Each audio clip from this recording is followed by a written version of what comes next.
Catherine is still trying to contact Robert, but he ignores her calls. He's in a drunken stupor, grappling with a deep existential crisis. He drives under the influence and spends the night sleeping in his car.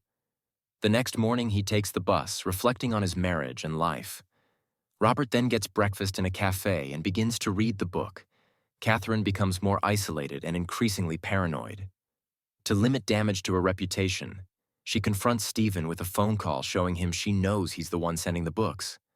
She basically just congratulates him on writing an excellent work of fiction without admitting any guilt. This infuriates Stephen further. Stephen's publisher friend takes him to a bookshop where his book is on display. Stephen insisted that his book should be on display in that specific bookshop because Catherine lives nearby. Back to the past, over drinks, Catherine asks Louis about his girlfriend Sasha and his sexual fantasies. She seduces him in this way and invites him up to her room where she undresses. They make love passionately. Jonathan fulfills his sexual fantasies about Kylie Minogue, and Catherine finds herself exploring passions previously unexpressed in her marriage. Stephen and Nancy receive news of their son Jonathan's death in Italy from police. They travel to Italy to identify the body.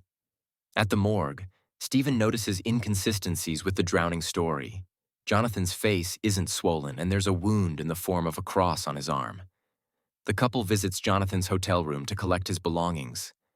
Nancy secretly puts 3 rolls of film in her handbag. They then visit the beach accompanied by the police where Jonathan allegedly drowned while saving Catherine's son.